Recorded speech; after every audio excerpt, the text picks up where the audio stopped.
Assalamualaikum warahmatullahi wabarakatuh. Waalaikumsalam. Waalaikumsalam warahmatullahi wabarakatuh. Kami dari kelompok 4 ingin mempresentasikan teori yang berjudul konsep supply chain dalam sistem informasi korporat terpadu. Sebelumnya izin memperkenalkan diri dulu. Nama saya Siti Aulia Rahma. Nama saya Geti Ramalina. Nama saya Isako Dewik.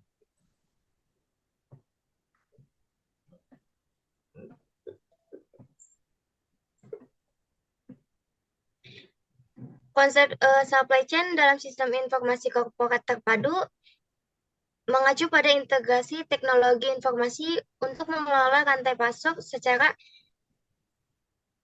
efisien. Ini melibatkan pemanfaatan platform digital untuk mengoptimalkan proses perencanaan, pengadaan, produksi, distribusi, dan manajemen inventaris. Dalam konteks ini, sistem informasi korporat terpadu berperan sebagai pusat kontrol yang menyatukan berbagai fungsi dalam rantai pasok, memungkinkan visibilitas yang lebih baik, pengambilan keputusan yang cepat, dan kolaborasi yang lebih efektif antara mitra bisnis. Selanjutnya ada sistem informasi, terdapat data, proses, dan cara untuk berinteraksi pada pengguna dari sistem informasi. Ada 4, yaitu yang pertama data berupa bahan mentah yang digunakan untuk membentuk informasi yang berguna. 2, proses merupakan segala aktivitas yang berhubungan dengan bisnis dari perusahaan. Yang ketiga ada interface, menggambarkan bagaimana sistem berinteraksi dengan pengguna dan juga sistem lainnya. Dan yang keempat ada geografi, merupakan tempat di mana data diambil dan disimpan, proses terjadi, dan di mana interaksi terjadi. Gambaran elektronik supply chain management banyak definisi yang muncul dari ESCM, tetapi pemahaman terhadap ESCM menjadi penting juga untuk memahami konsep dari SCM itu sendiri. Menurut Jacobs and Chase 2011, supply chain mengacu pada proses menggerakkan informasi dan material dari dan ke proses manufaktur dan jasa di perusahaan. Supply chain dibagi menjadi 3 bagian, yaitu pertama, upstream supply chain, yaitu proses yang berfokus pada hubungan antara perusahaan dengan pelanggan. Kedua, internal supply chain, merupakan proses internal yang digunakan untuk mengubah input yang diterima dari pemasok menjadi output perusahaan. Ketiga, downstream. Downstream supply chain merupakan proses yang meliputi pengiriman produk ke pelanggan akhir. Ya, di sini ada poin-poin e-supply chain yang berkaitan dengan integrasi teknologi informasi.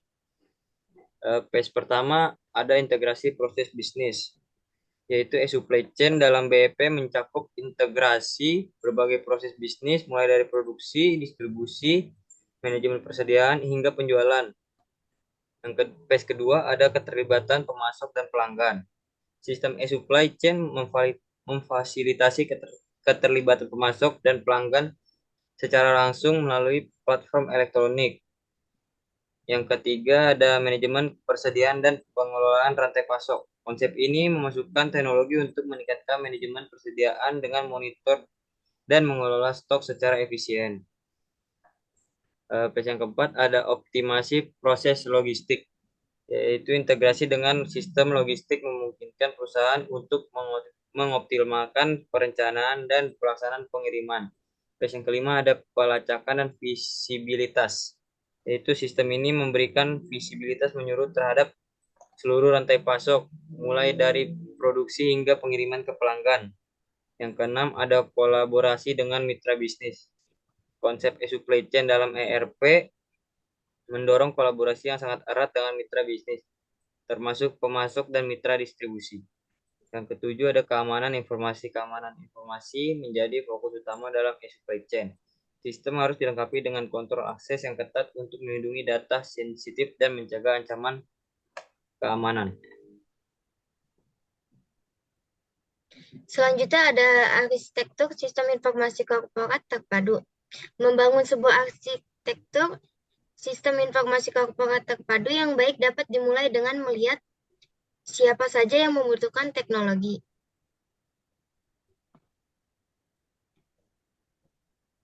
Berikut ada beberapa contoh yang membutuhkan arsitektur sistem informasi korporat terpadu. Yang pertama ada konsumen atau pelanggan atau end consumers. Karena sesungguhnya mereka lah sebuah bisnis ada, sehingga mereka pasti membutuhkan berbagai jenis informasi terkait dengan produk atau jasa yang mereka beli dan mereka konsumsi. Dan yang kedua ada manajemen, karena mereka lah yang menjadi penggerak utama dari pengelolaan sebuah perusahaan di mana mereka membutuhkan sesuatu sistem informasi yang dapat diandalkan untuk membantu dalam menentukan kebijakan-kebijakan atau mengambil keputusan strategis maupun teknis yang berkualitas. Yang ketiga ada staff. Karena pada tingkat operasional, mereka lah yang sehari-hari berhadapan langsung dengan aktivitas penciptaan produk maupun jasa yang tentu saja membutuhkan sangat banyak informasi sebagai sumber daya utama. Dan yang keempat adalah rekanan bisnis atau business partners. Karena mereka lah yang menjadi pemasok bahan-bahan maupun sumber daya lain yang dibutuhkan perusahaan untuk beroperasi menghasilkan beragam produk dan jasa. Ya, di sini ada komponen utama arsitektur sistem informasi korporat terpadu. Yaitu yang pertama ada selling chain management information system, yaitu sistem yang secara langsung berinteraksi dengan pelanggan agar mereka dapat dengan mudah melakukan akses ke produk dan jasa yang ditawarkan perusahaan. Yang kedua ada customer relationship management information system, yaitu subsistem yang berfungsi sebagai sarana komunikasi efektif antara pelanggan dan perusahaan, terutama yang berkaitan dengan kebutuhan akan informasi maupun bentuk pelayanan lainnya. Yang ketiga ada Enterprise Resourcing Planning Information System. Sistem yang secara langsung berfungsi mengintegrasikan proses-proses penciptaan produk atau jasa. Yang keempat ada Manajemen Control Information System. Sistem yang bertanggung jawab memberikan data dan informasi bagi keperluan pengambilan keputusan manajemen perusahaan. Tahapan evolusi mengembangkan sistem informasi korporat terpadu. Pertama, cross-functional business unit merupakan pengembangan modul aplikasi untuk fungsi bisnis tertentu saja, seperti untuk keperluan transaksi pembelian, penyusutan laporan keuangan, pencetakan slip gaji pegawai. Kedua, strategic business limit merupakan hasil penyatuan beberapa fungsi manajemen di dalam sebuah divisi atau unit bisnis tertentu untuk membantu manajemen dan staf mencapai objektif yang ditargetkan terhadap divisi atau unit bisnis tertentu. Ketiga, integrated enterprise merupakan sistem informasi terpadu yang mengintegrasikan berbagai modul aplikasi yang dimiliki seluruh divisi atau unit bisnis di dalam perusahaan yang merupakan embrio dari sistem informasi korporat terpadu. Keempat, extended enterprise merupakan penggabungan sistem informasi korporat terpadu yang telah dimiliki oleh internal perusahaan dengan satu atau lebih subsistem dari perusahaan atau entitas lain yang merupakan mitra kerja perusahaan terkait. Kelima, inter-enterprise community merupakan hasil dari berbagai hubungan terintegrasi sistem informasi antar perusahaan yang ada dalam komunitas bisnis sehingga membentuk jejaring sistem informasi yang sangat besar dan luas cakupannya internetworking. Iya, di sini ada studi kasus konsep supply chain dalam sistem informasi korporat. Deskripsi masalah. Perusahaan manufaktur fiktif ABC elektronik dapat mengimplementasikan konsep supply chain dalam sistem informasi korporat terpadu untuk meningkatkan efisiensi dan visibilitas. Ya, di sini ada penyelesaiannya. Yang pertama ada integrasi dengan pemasok. ABC elektronik dapat menggunakan sistem informasi korporat terpadu untuk terhubung langsung dengan pemasok melalui platform supply chain. Ini memungkinkan pemantauan stok secara real time. pesanan otomatis, dan kolaborasi yang lebih baik. Yang kedua ada manajemen persediaan. Dengan integrasi supply chain, perusahaan dapat mengelola persediaan secara lebih efisien. Sistem informasi korporat akan memberikan informasi real-time tentang tingkat persediaan, membantu menghindari kelebihan atau kekurangan persediaan yang tidak diinginkan. Yang ketiga ada optimasi proses produksi. Sistem informasi korporat terpadu dapat memperbarui status produksi secara langsung. Dengan supply chain, ABC Elektronik dapat mengoptimalkan proses produksi berdasarkan permintaan pasar dan perubahan kebutuhan konsumen. 4. Ada distribusi dan logistik. Melalui konsep supply chain, perusahaan dapat meningkatkan efisiensi dalam distribusi dan logistik. Sistem informasi korporat memungkinkan pelacakan pengiriman, memastikan pengiriman waktu yang tepat waktu, dan meminimalkan biaya logistik. Yang kelima ada interaksi dengan konsumen. ABC Elektronik dapat memanfaatkan platform e-supply chain untuk berinteraksi langsung dengan konsumen. Dengan menyediakan informasi produk dan pelacakan pengiriman secara real-time, perusahaan dapat meningkatkan kepuasan pelanggan. Yang keenam ada analisis kinerja. Sistem informasi korporat dapat digunakan untuk menganalisis kinerja keseluruhan rantai pasok.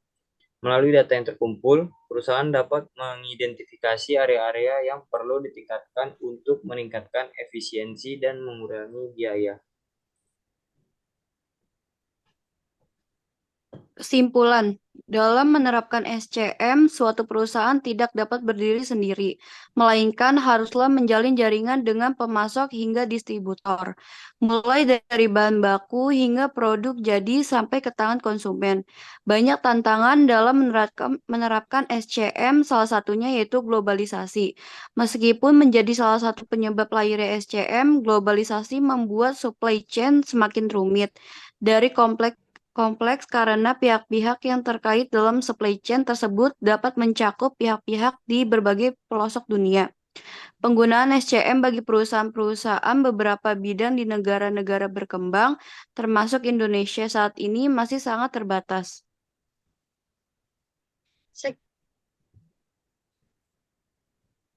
Sekian presentasi dari kelompok kami. Mohon maaf apabila ada kekurangan atau kelebihan. Wassalamualaikum warahmatullahi wabarakatuh. Waalaikumsalam.